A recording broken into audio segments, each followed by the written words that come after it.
ठाकरे यांच्या पुतळ्यावर रंग फेकल्याच्या प्रकरणी आता पोलिसांकडून गुन्हा दाखल करण्याची प्रक्रिया सुरू असल्याचं समजतंय। सीसीटीव्ही फुटेजच्या माध्यमातून आरोपीचा शोध सध्या घेतला जातोय। अज्ञात व्यक्तीनं मासाहेबांच्या पुतळ्यावर रंग फेकल्याचा प्रकार समोर आलेला होता। लाल रंग फेकला गेलेला होता। शिवाजी पार्क मधल्या पुतळ्यावर हा लाल रंग अज्ञात व्यक्तीकडून फेकण्यात आलेला होता। हा रंग कोणी टाकला याचा पोलीस सध्या शोध घेत आहेत। हा लाल रंग ऑइल पेंट होता। आज पहाटे 6 ते सकाळी 7च्या दरम्यान ही सगळी घटना घडल्याचं समजतंय। स्थानिक शिवसैनिक तातडीनं तिथं गोळा झालेले होते।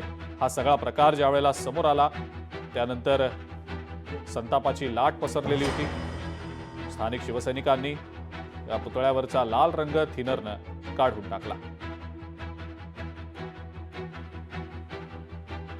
आणि याच संदर्भातली अधिक माहिती आपण जाणून घेणार आहोत। भाग्यश्री प्रधान आचार्य आपल्या प्रतिनिधी आपल्या सोबत आहेत सध्या। भाग्यश्री, आता या सगळ्या प्रकरणी शिवाजी पार्क पोलीस ठाण्यामध्ये गुन्हा दाखल केला जात असल्याचं समजतंय। प्रक्रिया ती सुरू असल्याची माहिती मिळतेय। मात्र काही प्राथमिक तपास जो आहे पोलिसांचा कुठपर्यंत आलाय, सीसीटीव्ही फुटेज बघितलं जात आहे असं देखील समजतंय। भाग्यश्री, सगळ्याविषयी नेमकं काय सांगताय? निश्चितच प्रक्रिया जी आहे ती सुरू आहे आणि आता आपण जर बघितलं तर मी सध्या मीनाताईंच्या पुतळ्याच्या ठिकाणीच आहे। मी एक दाखवू इच्छिते आपल्या दर्शकांना, प्रेक्षकांना। जिथे मीनाताईंचा पुतळा आहे त्याच्या जर आपण या साईडला राईट साईडला बघितलं तर तिथे एक कॅमेरा दिसतोय आपल्याला। ते सीसीटीव्ही कॅमेरे आहेत सगळे। मात्र हे सीसीटीव्ही कॅमेरे थेट मीनाताईंच्या पुतळ्याकडे येऊ शकत नाहीयेत। त्याच्यामुळे पोलिसांना सगळ्यात मोठं आव्हान हे आहे की या सीसीटीव्ही कॅमेऱ्यातनं नेमकं काहीच स्पष्ट कळत नाहीये आणि ही सगळ्यात मोठी पोलिसांची सध्या अडचण झालेली पाहायला मिळते। आणि जर समोर बघितलं तर एक गेट दिसत असेल आपल्याला दृश्याच्या माध्यमातून। या गेटच्या वर एक छोटासा कॅमेरा लावलेला आहे आणि त्या कॅमेऱ्यातून थेट इथपर्यंतचा जो दृश्य आहे ते दिसतंय। मात्र त्यात देखील स्पष्ट कळत नसल्याची माहिती जी आहे सध्या प्राथमिक ती आपल्या हाती येते पोलिसांकडनं।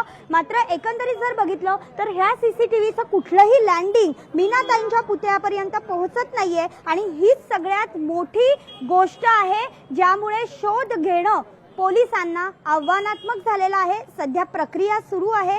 3 पथकं जी आहेत ती ऑफिशियल 3 पथकं पोलिसांनी तैनात केलेली आहेत। गृहराज्यमंत्री योगेश कदम यांनी देखील त्यावर एक जी माहिती आहे ती दिलेली आहे की 3 पथकं आम्ही तैनात केलेत। आणि एकंदरीत जर या परिसराला बघितलं तर या परिसरात संपूर्णतः पोलीस आता सध्या तैनात करण्यात आले आहेत। मात्र एक जो प्रश्न आहे तो सातत्याने शिवसैनिकांकडून विचारला जातोय की इथे 24 तास पहारा असायचा सुरुवातीला पोलिसांचा, हा पहारा नेमका गेला कुठे? कारण 18 वर्षापूर्वी अशीच एक अप्रिय घटना घडलेली होती। त्यावेळी शिवसैनिकांनी आंदोलन केलेलं होतं। शिवसैनिकांनी प्रचंड त्यावेळी रोष जो होता तो दाखवलेला होता सरकारला आणि यानंतर इथे काही पोलीस होते ते तैनात करण्यात आलेले होते।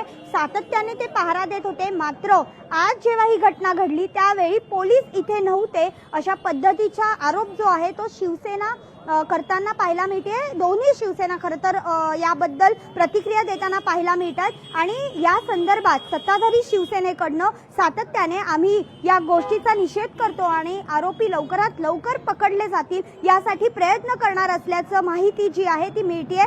एकंदरीत जर बघितलं तर सदा सरवणकर यांचा मुलगा जो आहे समाधान सरवणकर त्यांनी देखील शिवाजी पार्क पोलीस स्टेशनला ते गेले। त्यांनी निवेदन पत्र देखील जे आहे ते पोलिसांना सादर केलेलं आहे आणि 24 तासाच्या आत या आरोपीला पकडा अशी आदेश जे आहेत ते राज ठाकरे यांनी देखील पोलिसांना दिले। खरं तर ज्यावेळी राज ठाकरे इथे आलेले त्यावेळी किशोरी पेडणेकर देखील इथे आलेल्या होत्या। त्यांच्यात देखील काही संभाषण झालं आणि त्यानंतर पोलीस अधिकारी देखील इथे आलेले होते। त्यामुळे लवकरात लवकर हा आरोपी कसा हाती लागेल यासाठी प्रयत्न करा अशा सूचना ज्या आहेत त्या देखील राज ठाकरेंनी दिलेल्या आहेत। मात्र जी अडचण आहे, महत्त्वाची जी अडचण आहे ती मी तुम्हाला आपल्याला प्रेक्षकांना दाखवली की मुळात हे जे लँडिंग आहे, जे सीसीटीव्हीचं लँडिंग ते मुळात मीनाताईंच्या पुतळ्याकडे येतच नाही आणि हीच सगळ्यात सध्या अडचणीची बाब पोलिसांसाठी ठरलेली पाहायला मिळते। अजिंक्य, ठीक आहे, आपण बघूया या सगळ्या संदर्भात पोलीस कशा पद्धतीने आता तपास करतात। आव्हानं तर आहेत, मात्र यावर मात करतील पोलीस आणि ज्या कुठल्या अज्ञात व्यक्तीनं हा सगळा प्रकार केलाय त्याला नक्कीच ताब्यात घेऊन त्याच्यावर कठोरात कठोर कारवाई होईल अशी आशा आपण करूया.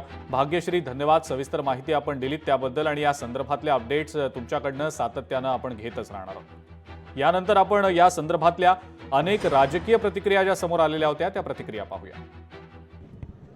निषेधार्ह, चीड आणणारा, संताप आणणारा प्रकार इथं घडला. डोळ्यात आसू आणि अंगार दोन्ही आहेत माझ्या. हिम्मत झाली. कुणाची हिम्मत झाली हे पोलिसांनी तर शोधलंच पाहिले, पण त्याचबरोबर सतत मेरी माँ का अपमान हुआ असं म्हणणाऱ्यांना हा कुणाचा अपमान झाला. उभा महाराष्ट्र, उभा शिवसैनिक त्यांना माँसाहेब म्हणतो. ती आमची माँ आहे, आम्हा सर्वांची माँ आहे, शिवसैनिकांची माँ आहे. तिच्या पुतळ्याचं विद्रुपीकरण करण्याची हिंमत झाली. पोलिसांनी याचा गांभीर्याने विचार केला पाहिजे. हा ऑइल पेंट कलर आहे जो बांगड्यांमध्ये भरलेला आहे माच्या. अतिशय दुःख झालं, कारण मा ही आमच्यासाठी वात्सल्य मूर्ती आहे सगळ्यांसाठीच. आणि अशा वात्सल्य मूर्तीवर कोणाचा राग असू शकतो? हा नक्की कोणी केलंय, ज्यांनी केलंय त्याची वर्तमान काय आहे, त्याचा भूतकाळ काय आहे, ह्याचा तपास नक्की पोलिसांनी केला पाहिजे. कोणाच्याही दबावाला पोलीस बळी नाही पडले पाहिजे. मला असं वाटतं की ज्यांनी कोणी केलंय, ज्याला कोणाला उकसवलंय कोणी, ते सगळं अभ्यास करूनच टाकला गेलाय. म्हणजे थोडा वेळ पोलीस इकडे तिकडे असतील, सारखा पारा नसतो, गस्त घालत असतात. त्यांचा गस्त पुरा नाही झाला तोपर्यंत करून गेलेला असावा. नतदष्टाने ज्या माथे फिरूने राजकीय हेतूने प्रेरित होऊन म्हणा किंवा विक्षिप्त भावनेने मनोवृत्ती विकृतीने हे जे कृत्य केलेलं आहे ते क्षमा करणारं नाही आहे. माँसाहेब म्हणजे आमच्या शिवसैनिकांची, संपूर्ण महाराष्ट्राच्या आदरणीय स्थान असलेल्या माँसाहेब आहेत. त्यामुळे माँसाहेबांच्या प्रतिमेची विटंबना करण्याचं धारिष्ट ज्या नाठाळाने, ज्या विकृतीने केलेलं आहे त्याचा बंदोबस्त पोलिसांनी ताबडतोब करण्याची आवश्यकता आहे. आणि जर पोलिसांनी याचा शोध घेतला नाही तर याला शोधून काढायला आमचे शिवसैनिक सुद्धा तेवढेच कार्यक्षम आहेतच. पण अशा भविष्यामध्ये अशा पद्धतीची जर विकृती जर कोणामध्ये निर्माण होत असेल तर ती ठेचून काढण्याची जबाबदारी सुद्धा आमच्या शिवसैनिकांमध्ये, महिला आघाडीमध्ये आहे. जो कोण माथेफिरू असेल किंवा नालायक माणूस असेल त्याला 1 तासाच्या आत पोलिसांनी पकडण्याची आवश्यकता आहे. एवढा वेळ लागताच कामा नये. त्यामुळे राजसाहेबांनी जो इशारा दिलेला आहे तो योग्यच आहे. अत्यंत निंदनीय आहे. स्वर्गीय शिवसेना प्रमुख आदरणीय बाळासाहेब ठाकरे यांच्या पूर्ण जीवनामध्ये माँसाहेबांचं फार मोठं योगदान आहे आणि आम्ही त्यांना मातोश्री ह्या नावानं संबोधतो. अशा माँसाहेबांवर किंवा त्यांच्या पुतळ्यांवर जर कोणी अशा प्रकारे कलर टाकून किंवा काही जर कृत्य करायचं असेल तर त्याचा जेवढा निषेध करावा तेवढा कमीच आहे. आणि असे कृत्य करणाऱ्यांना ताबडतोब पोलिसांनी जेरबंद करावं आणि त्यांना जेवढी जास्तीत जास्त मोठी शिक्षा देता येईल तेवढ्या शिक्षा देण्याचा त्यांना प्रयत्न करावा. मी निश्चितपणे आज घटनेचा निषेध करतो आणि